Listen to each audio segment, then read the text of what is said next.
I had spent a few days in Austin visiting friends. I live in Louisiana, so it's usually an all-day drive back home. On my last day in Austin, my old friend Tom replied to my Instagram story and asked when I was leaving. I told him it would be that day.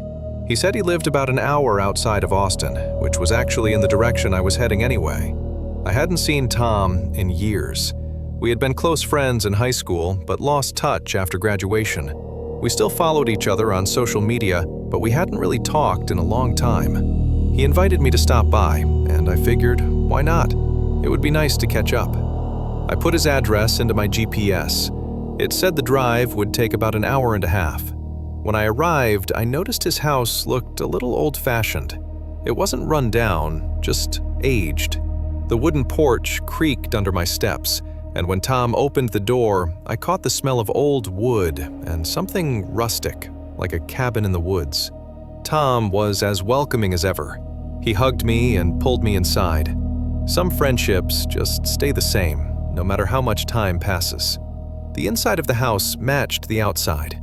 The furniture looked like it had been there since the 70s, and every step on the hardwood floors let out a small creak. It felt very Texas somehow. Charming in a way, like stepping back in time. We sat in the living room catching up and drinking whiskey. Tom had always been a whiskey guy. One drink turned into 2, then 3, and before I knew it, I was pretty drunk. The warmth of the alcohol made the room feel smaller, cozier, but also heavier. Hours passed like minutes. Eventually, Tom asked the question I knew was coming. He pointed out that I had a long drive ahead and suggested I stay the night. I hesitated, but he was right. I wasn't in any shape to drive. I asked if I could take the couch, but he insisted I use the spare room instead. We ordered Chinese food, and after eating, he led me down a short hallway to the bedroom. I didn't pay much attention to the room itself. I was exhausted and drunk. I just remember the air feeling still, like the room hadn't been used in a long time. I collapsed onto the bed almost immediately. Sometime during the night, I woke up. My mouth was dry, my head was spinning, and the room was dark, except for moonlight slipping through the blinds. That's when I saw it. In the far corner of the room, hanging on the closet door, was something that looked like a long black trench coat. At first, that's all I thought it was, but as my eyes adjusted, the shape felt wrong. It had a broad upper portion, almost like shoulders, and the way it hung looked less like fabric and more like a silhouette. My heart started pounding. Thump, thump, thump. I didn't remember seeing it earlier, but I had been drunk. Maybe I just hadn't noticed. I rolled over and tried to ignore it, telling myself it was just a coat, but I looked again. It was still there. I squeezed my eyes shut, took a deep breath, and forced myself back to sleep. I don't know how long passed before I woke up again. This time, it wasn't discomfort that woke me. It was a sound.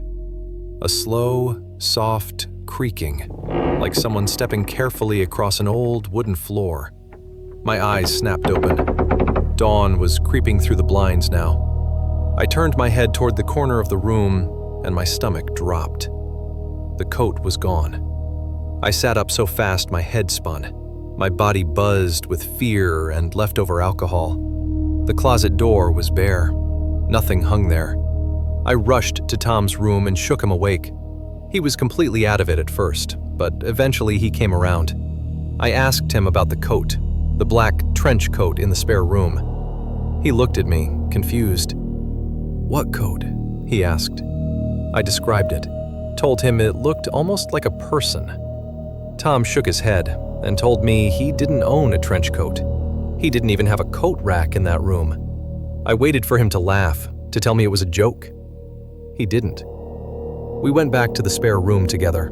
I pointed to the exact spot where it had been. Tom suggested maybe I'd been dreaming, but I knew what I saw. I told him I had woken up twice, once when it was there and once when it was gone. We searched the entire house, every room, every closet. Nothing. Eventually, Tom suggested maybe I'd been half asleep, seeing things. I wanted to believe that. I really did. As soon as the sun was fully up, I packed my things and left.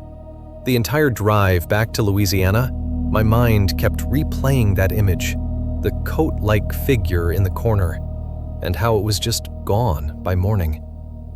Maybe Tom played a cruel prank, but he's never admitted to anything. Or maybe there had been someone in that house, watching me sleep, who decided to leave before the morning.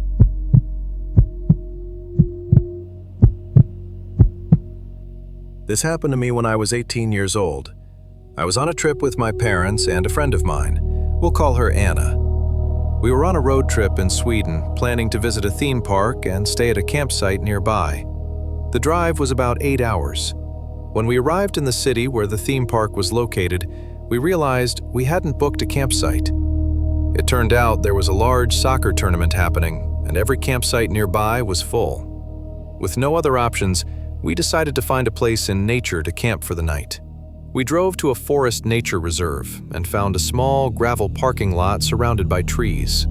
A woman hiking nearby told us it was a safe place and that there were no parking attendants, so we decided to stay. There was an old, beat-up car parked further away in the lot. It seemed strange because it was already evening and no one else was around, but we didn't think much of it. We set up our tents, my parents in one, Anna and I in the other. After getting settled, we watched videos, ate snacks, and eventually decided to sleep. Around midnight, we heard a metallic sound from the parking lot. It sounded like a shovel scraping against gravel. We stayed silent, too scared to look outside. The sound came from the direction of the abandoned car. We then heard what sounded like a shovel being thrown into a trunk, followed by the trunk slamming shut. Moments later, the car sped away. A friend messaged me, warning that the nearby beach was known for criminal activity. Reading that made my stomach sink. About 10 minutes later, we heard a scream from the woods, the loudest, most horrifying scream I've ever heard. Anna and I were terrified. Not long after, we heard footsteps. Someone was walking around our tents, moving carefully. The footsteps circled our tent, then my parents', then our car. Whoever it was stopped and stood still for a moment. The same car returned briefly, headlights flooding our tents, then sped off again. Minutes later, a police car raced past in the same direction. Anna and I stayed awake all night. Later that morning, my mom admitted she had heard the footsteps too, and heavy breathing near their tent. We packed up immediately and left. Later that day, I researched the area. A man had recently been murdered there, and 2 others had gone missing. To this day, I still wonder who made that scream, and what we almost walked into that night.